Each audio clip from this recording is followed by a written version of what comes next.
blaai dan daar tot in die laaste boek van die Bybel, daar in die baie bekende Openbaring. En ons gaan vanoggend saam lees daar uit Openbaring 2 uit vanaf vers 18. Nou, u sal weet, ons het so deurlopend al in die eredienste aandag gegee aan hierdie briewe, die goeie stad van Efese, die baie arm, maar tog standvastige stad van Smyrna, en dan Pergamus wat so 'n bietjie op 'n dwaalspoor gelei was met verskillende invloede en dwaalleringe wat plek gevind het in die gemeente. Maar dit is so mooi dat die Here openbaar in die Openbaring briewe ook 'n gedeelte wat die profete altyd geopenbaar het. Daar is 'n aanspreek van wat hulle verkeerd doen. Daar is geleentheid vir bekering en regstelling, en dan is daar ook twee lyne wat daar uitsprei, die een van hoop, wanneer daar bekering is, en dan die een van oordeel, wanneer daar voorgeploeter word op die weg van ongeregtigheid of goddeloosheid. En ons kry dit ook by al die gemeentes. Nou, die gemeente van Thyatira, dalk 'n bietjie meer onbekend aan ons, en ons gaan vanoggend probeer stilstaan by wat hierdie gedeelte vir ons leer, wat baie toepaslik is, ook ons omstandighede, want die tema van vanoggend se prediking is, ware kinders van God maak geen toegewings nie, geen kompromie nie. En ons sien dit nogals redelik in vandag se tyd baie. Ons sien dit by kerke, by geestelike instansies, ons sien dit by individue, hoe hulle toegewings maak, maar ook hoe dit nou al geforseer word om in daardie toegewings te deel. Ons word geforseer om aan te pas of in te pas in die nuwe standaarde, die nuwe strome, en die kinders word onder 'n ongelooflike druk geplaas. Hulle staan verward en hulle is nie seker wat rigting om te vas nie. Die jong mense wat nou gaan studeer, voorberei vir werk, is vasgevang in hierdie ritme van, maar ons moet hierdie goeders doen, anders het ons nie werk nie. Ons moet maar hierdie akkommodeer of ons het nie 'n toekoms nie. En in ons geloofslewe syfer dit ook deur. En ons gaan probeer vanoggend kyk of ons uit hierdie gemeente uit, dit wat hulle verkeerd gedoen het, iets kan leer, dat ons nie daardie patroon of daardie daad sal herhaal nie. Nou, hierdie toegewings is nie noodwendig groot toegewings nie. Ons hou daarvan om baie te praat oor die groot dinge. Toegewings kan wees, soos byvoorbeeld, bloot om op 'n Sondag nie kerk toe te gaan nie. Dis 'n toegewing wat jy maak, want jy weet jy moet, so die Here vir jou sê, wat hy van jou verwag, maar jy besluit anders, jy in die ingewing van daardie oomblik voel jy, dit is nie so 'n groot sonde nie. Maak nie saak waar ons onsself bevind, ons kan kerk van Christus. So, toegewings kan gemaak word deur selfs net om 'n vriendskap te behou, familielid te behou. Kom ons praat nie meer geloof nie. U hoor wat sy toegewings daar alles is. Ek gaan nou nie alles lys nie, maar toegewings, die ken ons. Daai kompromie wat ons aangaan, of daai wat ons regverdigingssysteem begin deur om te sê, is daar nie so is daai ou nie. Voel hom nie, ek is so sleg nie. Ek was daarom al een Sondag hierdie maand in die kerk, ek lees daarom my Bybel. Ken daarom die Here, so ek voel daarom ek is reg. Hier waar ek is reg. My saak is reg. U weet wat se toegewings ons alles maak en hoe ons hierdie stelsel van regverdiging in ons harte het. Nou die doel van vanoggend se preek is glad nie om te vermaan uit te trap nie. U sal hoor, dit is glad nie die toon of die ritme van die preek nie. Maar ek wil graag hê ons moet baie mooi hoor in watter posisie die gemeente van Thyatira hulle self bevind. En wat die Here van hulle sê in die begin. En die Here van dit wat hy in die begin vir hulle sê nie weg nie. Dis nog steeds wat die gemeente doen. Maar daar het iets ingesyfer. En hy spreek hulle aan oor dit op 'n verskriklike harde manier. Hy sê selfs die kinders sal doodgaan. So dit is nou, ons is hier besig om vanuit die woord van die regverdige God te lees. En mag elkeen wat vanoggend die woord hoor, mag ons die saligheid in Christus beleef en ervaar. Maar voor ons saam lees uit die lewende boek van ons Here, kom ons verenig saam in gebed, kom ons bid saam. Ons liefdevolle Heer en Hemelse Vader, baie dankie vir die voorreg wat ons het om op hierdie oggend te kan stil raak aan die einde van nog 'n maand en terug te kan kyk en te kan sê baie dankie. Baie dankie Here vir u goedheid. Baie dankie Here vir die hand van versorging en voorsienigheid. Baie dankie Here vir u guns. Baie dankie vir die genade. Baie dankie vir die liefde wat ons eerstehands beleef ook in hierdie gemeente. Die vingerafdrukke is so sigbaar. Ons kan sien, Here, dat die volmaakte kunstenaar nog steeds besig is met een van sy meesterstukke. En ons is bevoorreg, baie bevoorreg, om die ontvangers van daardie groot daad van liefde te wees. Maar daardie daad is nie groter as die liefde wat ons reeds ontvang het in die Seun Jesus Christus nie. Ons lees in die woord, in detail, hoe die Seun vanuit sy ereposisie in die hemel laat neerdaal het, om hier op die aarde verneder te word en uiteindelik te sterf. Maar nie sonder doel nie, hy het dit gedoen, omdat hy ons lief het met 'n onmeetbare liefde, en 'n liefde wat nooit sal vervaag of vervlou nie, 'n liefde wat nooit sal ophou nie. En daarvoor dank ons, en daarom, Here, omdat ons dit begryp en weet, dit is vir my, dit is vir ons, loof ons U groot en heilige naam, prys ons U, wil ons onder U heerskappy wees en leef, en weet ons dat aan U toe kom al die lof, majesteit, tot in alle ewigheid. Daar is geen een meer kragtiger as U, U is almagtig. En reg deur die Bybel van voor die grondlegging van die wêreld het U self al geopenbaar as die enige ware lewende God. En uit hierdie openbaring wat ons vanoggend ook lees, sien ons dat U met U kinders besig is in U werk.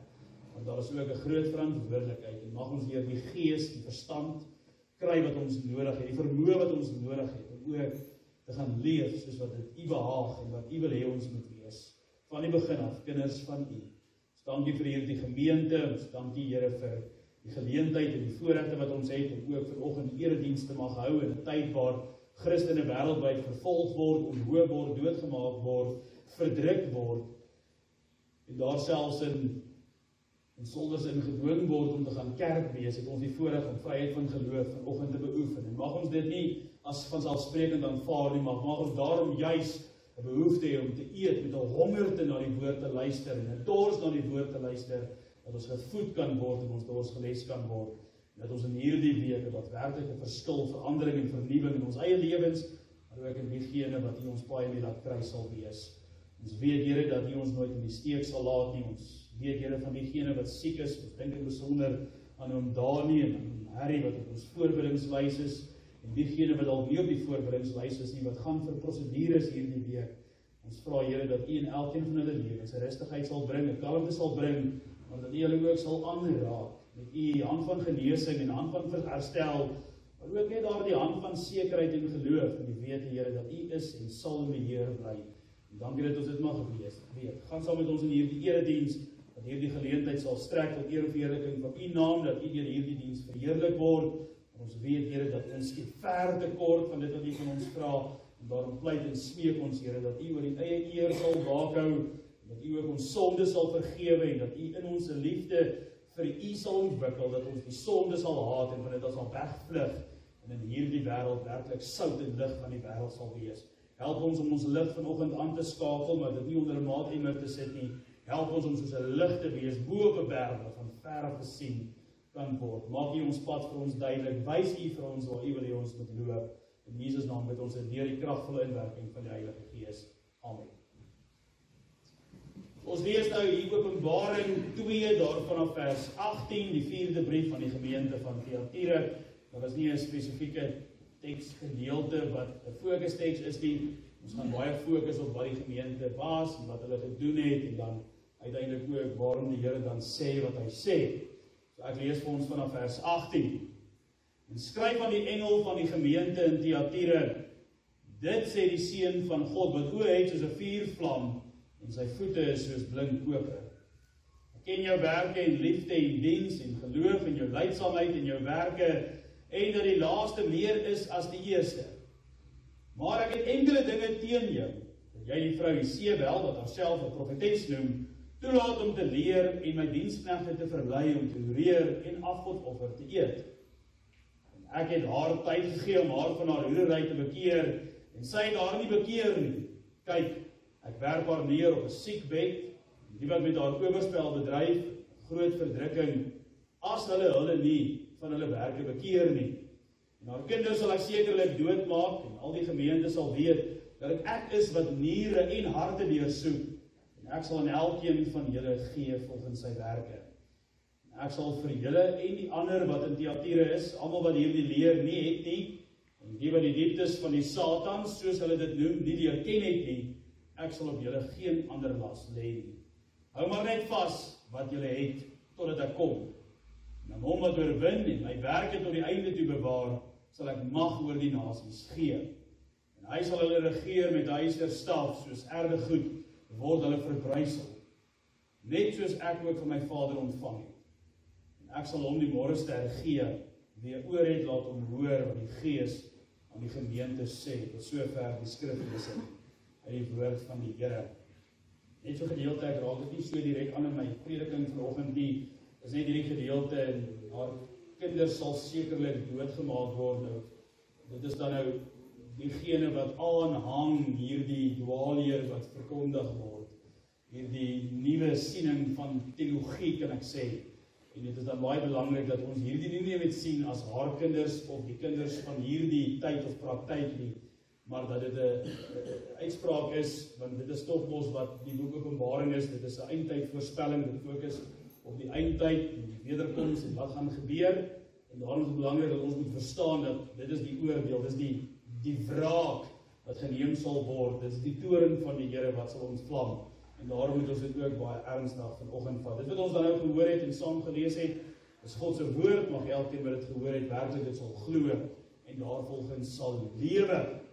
Nou geliefdes in ons Here Jesus Christus, wanneer ons die boek Openbaring lees, dan word ons direk blootgestel aan die Here Jesus Christus wat besig is om met sy kerk te kommunikeer, met sy kerk te praat, baie duidelik, baie regheid, soos ons sê in Afrikaans, op die man af. Nou die boek Openbaring ken ons baie goed, dit is 'n boek vol baie waarskuwings, maar ook 'n boek van ongelooflike beloftes.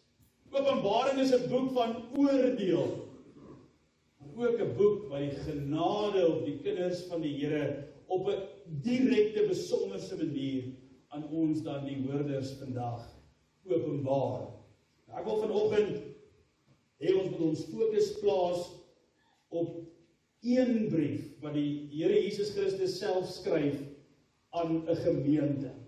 Nou, ek wil hê ons moet ons fokus hou by hierdie gemeente van Thyatira.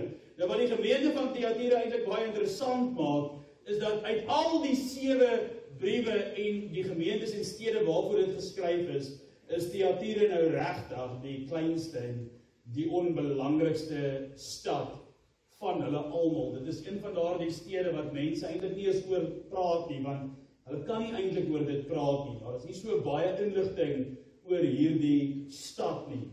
Maar die boodskap wat die Here Jesus Christus deur hierdie gemeente aan ons vandag openbaar, is baie, baie aktueel en ongelooflik belangrik.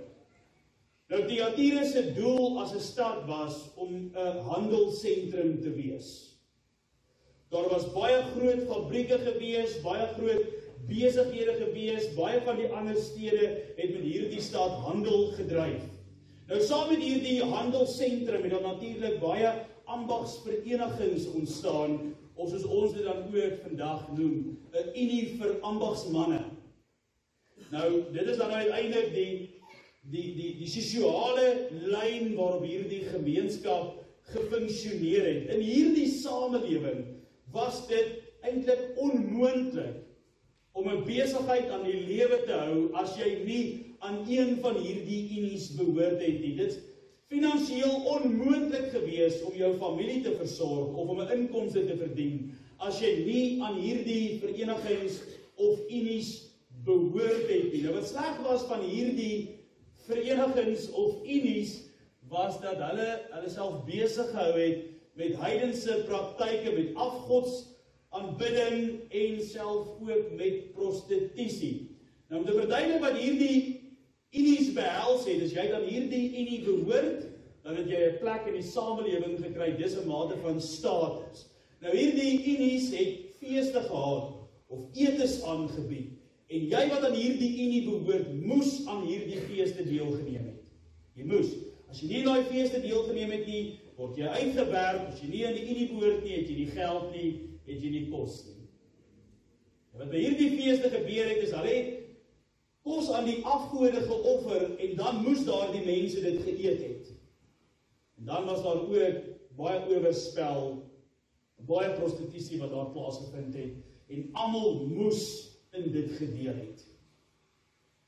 Jy kon jouself nie vrywaar het van dit nie. Jy moes dit was die praktiese uitvoering of uitlewing van hierdie eenheid binne in hierdie unie. So dis baie belangrik om dit te verstaan. En dit het die Christene natuurlik by 'n baie groot dilemma geplaas. Eintlik by 'n kruispad, 'n baie moeilike pad. Want hulle moet nou die besluit neem of hulle nou gaan gehoor gee aan die standaarde van die samelewing en daai toegewings maak, of hulle gaan met vasklou aan die Here Jesus Christus en alles verloor. Dis of 'n bietjie wêreld, niks God, of baie God, geen wêreld, maar lewe en hoop.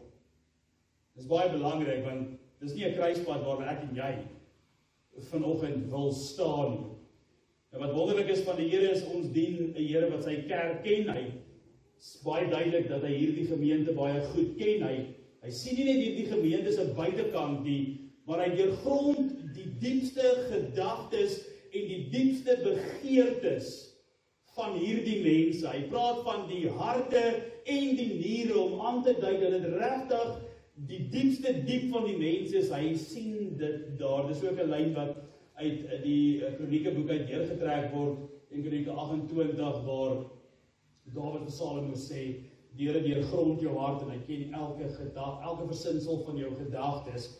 En hierdie lyn word deurgetrek dat die Here wat daar optree ook hier optree, hy sien alles en hy weet alles. En wanneer die Here met hierdie gemeente praat, as jy hierdie brief in die begin lees, dan is 'n mens sommer opgewonde oor hierdie gemeente, want die Here begin deur om hulle te loof en hulle te prys en eintlik vir hulle te sê, baie dankie my mooi en my getroue diensknegte en diensmaagde. Ek kan sien hierdie liefde waarin julle volhard. Ek kan sien hierdie geloof van julle fondasie. Ek kan sien hoe julle volhard in die samelewing. Ek kan sien julle is diensbaar. Nou dis 'n pragtige beeld en 'n pragtige getuienis van enige gemeente wat nie net met woorde bewys nie, maar ook deur middel van hulle optrede en hulle dade wys aan wie hulle behoort. Die samelewing het geweet, hierdie is mense van die kerk. Hulle is mense wat in die Christelike geloof hulle self bevind. Dis mense wat werklik met hulle geloof op hulle mou geloop het. Dis die gemeente van Thyatira. Hulle het in baie moeilike omstandighede vasgehou en vasgeklou in hulle geloof. Dit is iets om te bewonder. Dit is iets om met honger te na uit te sien, om ook graag so te wil wees, dat die liefde van Christus jou dring en dryf met ywer om te doen wat hy van jou vra en staande te bly ten spyte van al die uitdagings. Maar dis so 'n paar versies en dan kry ons so skerp wending, so skerp draai, so iets anderste in hierdie gedeelte. Alhoewel hierdie gemeente van Thyatira volhard het in liefde en in diensbaarheid en volhard het in die geloof, dit was sigbaar gewees, was daar 'n massiewe groot probleem gewees. En die res van die brief kom openbaar dit aan ons. Hulle het toegewings begin maak aan die sonde wat in hulle midde was. 'n Vrou wat Jesus Isebel noem, het 'n invloedryke posisie in die gemeente gekry en het die mense geleer, die gelowiges van daai gemeente, om in te skakel of om te behoort aan hierdie unies. En sy het hulle ook geleer dat hulle moet deelneem in hierdie heidense praktyke en onsedelike gebruike en volhard in hierdie afgoderry. Sy het hulle geleer, gewys hoe om dit te doen. Hierdie vrou, Isebel. Dit is nie 'n onbekende naam vir ons, Isebel nie. Dis ook nie die vrou se naam. Hierdie vrou se naam gaan al die Here Jesus Christus daar uit die verlede, uit die Ou Testament uit, ou Agab se vrou, koningin Isebel. Wat julle kan gaan lees daar in 1 Konings 16 daar tot en met 1 Konings 19, wie hierdie vrou was en wat sy gedoen het. Sy was wreed geweest en sy het profete van die Here doodgemaak. Sy was nog ons redelijk hard op die spoor van Elia gewees. En hierdie vrou van die Ou Testament het die volk gelei om Baal te aanbid. Het die volk gelei om weg van die Here af te beweeg. Het die volk gelei om op die spore van ongeregtigheid te loop. Nou hierdie vrou wat die Here Jesus van praat, in Thyatira het moontlik 'n leiersposisie gehad of 'n geestelike leier in die gemeente geword. Sy verwys na haarself as 'n profetes. En sy het die mense, die gelowiges daar oortuig dat hulle aan heidense gebruike kan deelneem. Hulle mag aan hierdie heidense gebruike deelneem. Hulle mag dit doen sonder om hulle geloof prys te gee. Sy sê vir hulle, julle kan na daai feeste toe gaan, julle kan aan daai unies behoort, julle kan daai kos eet, julle mag deelneem aan daai prostitusie, sonder om julle geloof te verloor. Sonder om julle geloof prys te gee. Hulle mag die sonde doen, hulle mag dit net nie geniet nie. Hulle mag die sonde doen, hulle mag net nie daarmee saamstem. Dis nou die beginsel wat deur hierdie vrou gehandhaaf word in die gemeente. En die rede daarvoor is, ja, maar julle is lief vir die Here, so bly lief vir hom en bly hom glo, want julle moet eet, en julle moet drink, en julle moet vir julle kinders klere koop, en ek gaan julle help hoe julle dit kan regkry. So julle kan met die een voet in hierdie feeste en in hierdie unie staan, en met die ander voet by die Here staan, geen probleem. So maklik soos dit. Die vrou het hulle geleer om in so geloof te volhard, en die gemeente het ingekoop, want hier kom sê iemand ons nou vir my, dis nie verkeerd as ek dit, of as ek dat doen nie. Nou dit is skrikwekkend. Dis 'n gemeente wat die Here Jesus self 'n ongelooflike mooi getuienis van lewe. Dis 'n gemeente wat volhard in die geloof, dis 'n gemeente wat hom liefhet, dis 'n gemeente wat vir hom leef. Maar julle staan met julle een voet in die wêreld en julle staan met julle ander voet by my. En daaroor gaan ek julle kap, sê die Here. Skrikwekkend, maar kom ons wees eerlik met mekaar, dit klink baie soos die tydsgees waarin ons vandag woon, is dit nie? Dit wat ons vandag meer gekonfronteer word, en wat ons self as 'n godsdienstige praktyk beoefen, deur om sekere sondes te regverdig. En om nie skuldig te voel as ons dit of dat doen. So jy sien hoe hierdie lyn van Thyatira regdeur getrek kan word, soos 'n goue draad tot ons as gelowiges in 2025. Nou Thyatira se grootste probleem was nie dat hulle nie vir die Here lief was nie, hulle was regtig lief vir die Here. Hulle het die Here regtig baie goed geken, en hulle het baie goeie dinge gedoen, maar hulle het toegelaat dat die sonde in hulle midde ongemerk bly. Hulle het toegelaat dat valse leringe sistematies en stilweg insluip, en hulle het toegelaat dat die Christelike waarheid teenoor die wêreldse norme en standaarde vervaag word en onduidelik geword het. En hierdie toegewings, hierdie wat hulle so deel het aan daardie unies, daardie verenigings en die gebruike, het gemaak dat hulle geestelik bankrot word. Want dis wat gebeur as jy wêreldse toegewings maak teenoor die woord van God. Jy word bankrot. Geestelik bankrot. Jy begin om verder en verder van die Here af weg te loop en weg te beweeg, en dis nie 'n posisie waarin jy jouself wil bevind nie. Die Here gaan vir ons sê in hierdie gedeelte ook, hoekom nie? Dis so maklik om in hierdie strik te trap. En dan gaan ek 'n paar voorbeelde noem. Hoe ons redeneer, of argumenteer, of onsself oortuig. Ons dink baie keer dat so 'n bietjie sonde, of so 'n bietjie verkeerd te wees, maak nie regtig baie skade nie. Solank ek dit net nie heeltemal geniet nie. Ek moet net altyd onthou dat dit verkeerd bly. So ek kan dit doen, maar ek moet net weet, dit bly verkeerd. Ag, net so een keer, sal nie so groot fout wees nie, sal nie so groot probleem wees. Net so een keer. Ek wil dit net, daar staan mos in die Bybel geskrywe, man, beproef al die dinge en behou die goeie. Net so een keer, ek weet dis verkeerd, net so een keer probeer om te kyk wat gebeur, wat die reaksie, dalk hou ek nie daarvan, mens weet nooit. Maar ook een van die baie gevaarliker terreine waarop ons beweeg, is dat ons geloof probeer aanpas om sosiaal aanvaarbaar te wees. Om in te pas in die sosiale kring of in die sosiale milieu waar ons onsself bevind. Maar Jesus kom in hierdie gedeelte en maak dit baie duidelik. Hy sê, hoor vir my, baie mooi, ek duld geen verdeelde loyaliteit nie. Dis of ek of die wêreld. Daar is nie 'n tussenin grys area of neutrale grond nie. Dis of ek, heeltemal ek, net ek of die wêreld.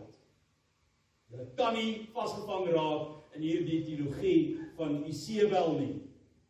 Nou hierdie boodskap is 'n baie ernstige waarskuwing, nie net vir die gemeente van Thyatira nie, maar ook vir jou en my vanoggend, want ook ons leef nou vandag in 'n wêreld waar die mense identiteit, die mense gevoelens en die mense emosie ewe skielik die allerbelangrikste ding geword het.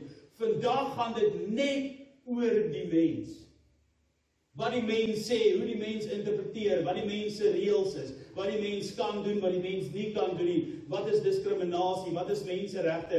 Jy ken dit, dis die milieu waarin ons onsself bevind. En daarom dat hierdie toegewing so gemaak word, want dit gaan oor die mens, dit gaan oor die eie ek, dit gaan oor humanisme.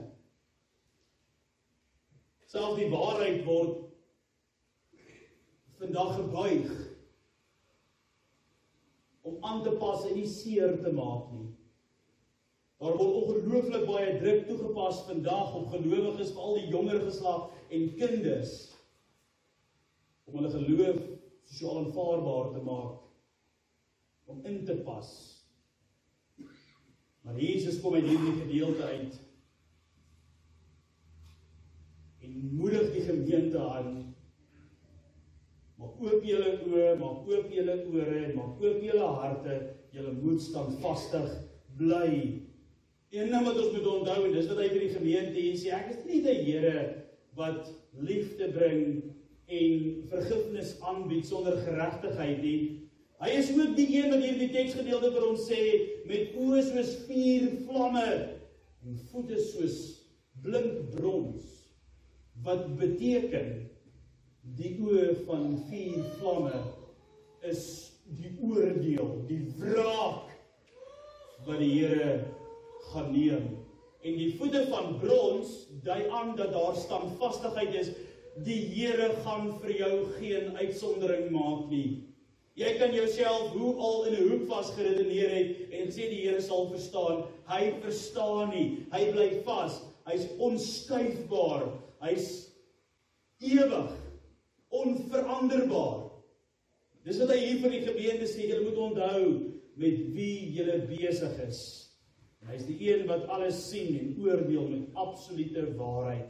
Nou die hartseer van ons geleesde gedeelte is dat hierdie gemeente van Thyatira waarskynlik gemeen het dat hulle 'n baie goeie en aanvaarbare, gebalanseerde benadering gehad het. Hulle het Jesus lief gehad en ons moet onsself nie daar flous nie. Hulle was regtig 'n suiwer kerk gewees. Hulle was mense wat regtig met passie die Here geloof het en geaanbid het.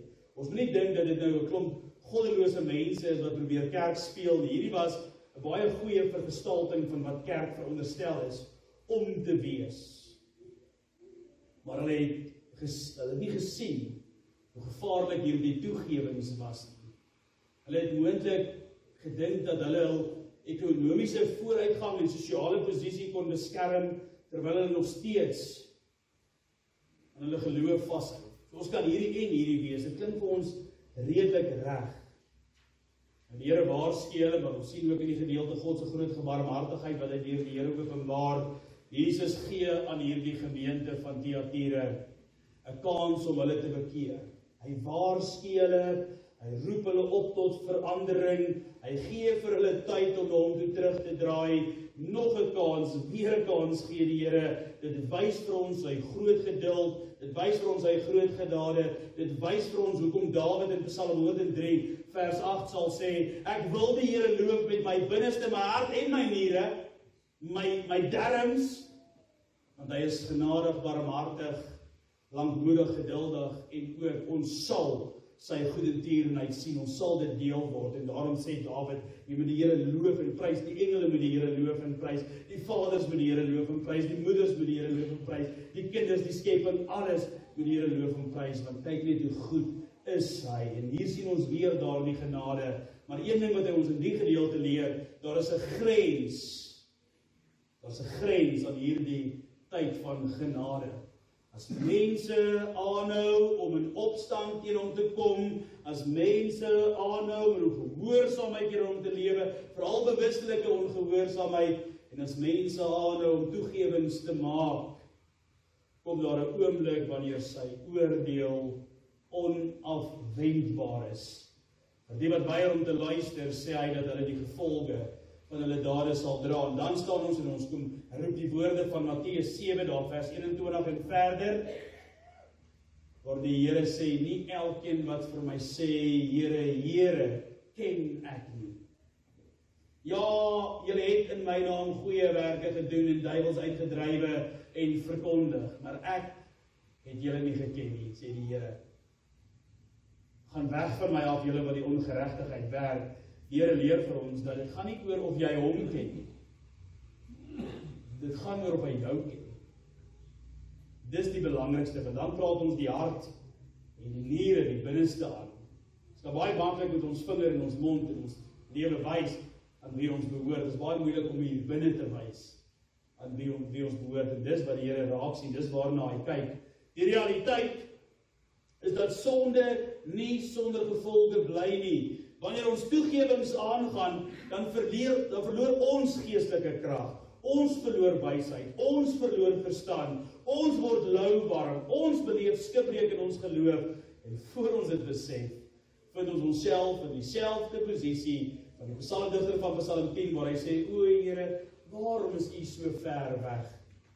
En die Here wat sê, is nie ek wat weg is nie, jy het jou rug op my gedraai.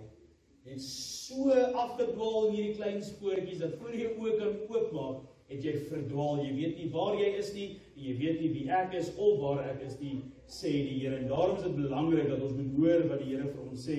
Jesus waarsku Thyatira, dat hy sal optree teen die wat nie bekeer nie. Dit is 'n baie ernstige saak.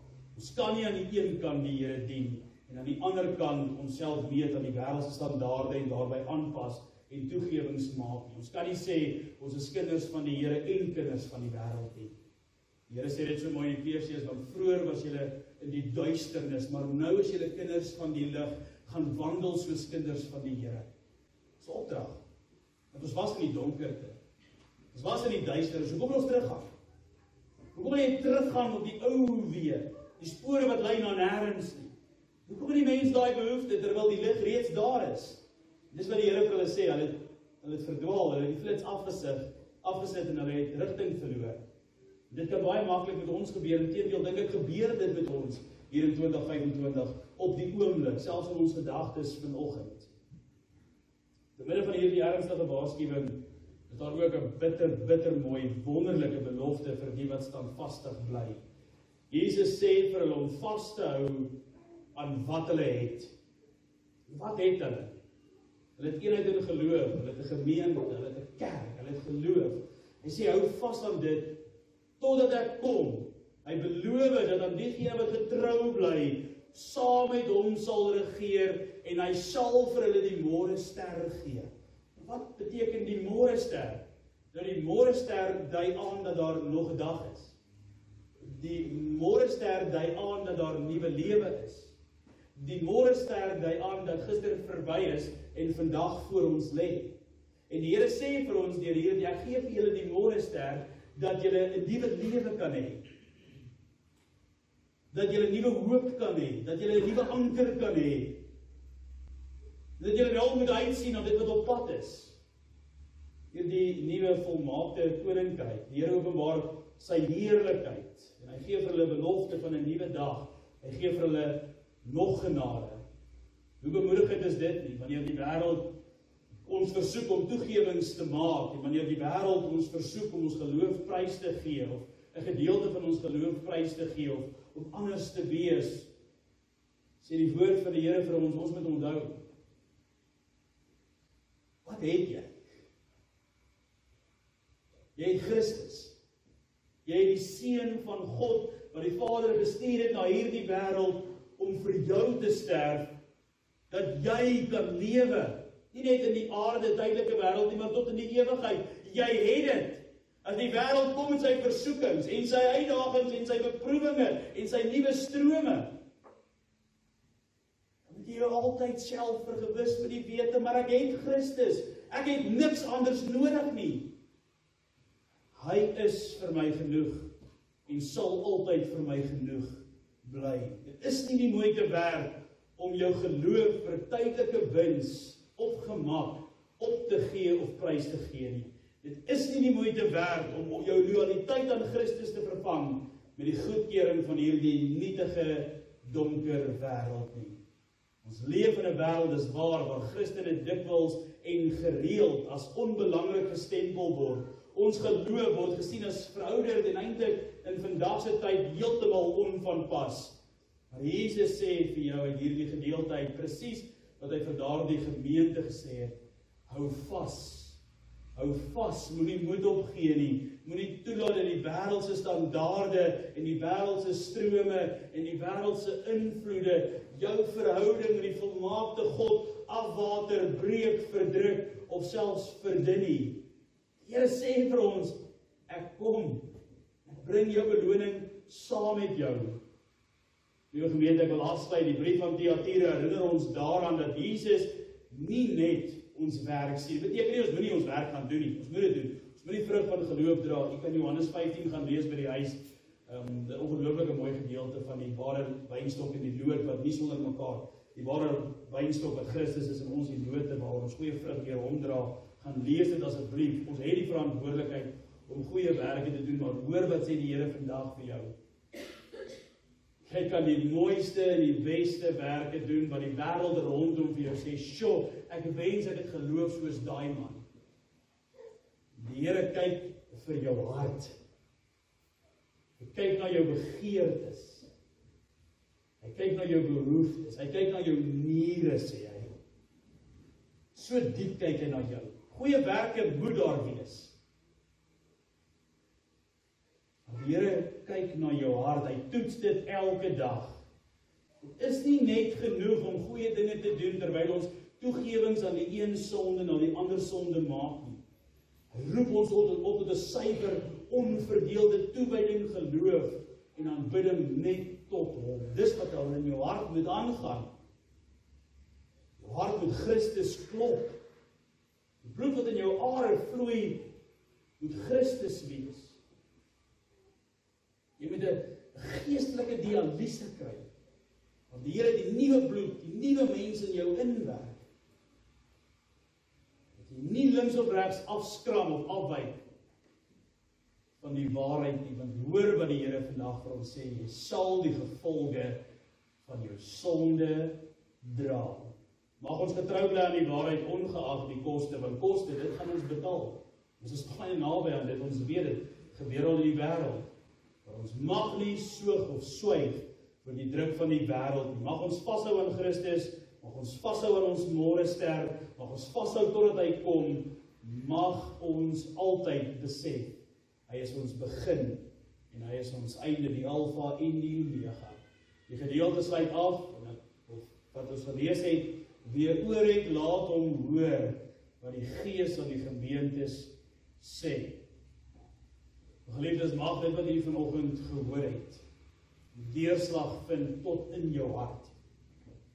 En mag jou lewe hierna nie deur goeie werke geken word nie. Maar mag jou goeie hart, jou geloofwaardige hart, jou hartvolbare geloof, deur die Here geken word, gemeet en geweeg word, en genoegsaam bevind word. Amen. Kom ons dank. Liefdevolle Heer en Hemelse Vader, baie dankie dat ons die voorreg het om weer tot U te nader in gebed. Ons bid, Here, dat U ons harte sal aanraak en dat ons nie soos hierdie gemeente van Thyatira sal wees en met die een voet in geloof en die ander voet in die wêreld sal staan. Help ons, Here, dat ons geestelike letsel sal dra. Help ons, Here, dat ons alles verloor, ons nog steeds volkome blydskap sal beleef, want as ons U het, het ons genoeg, ons het niks anders nodig nie. In Jesus naam bid ons.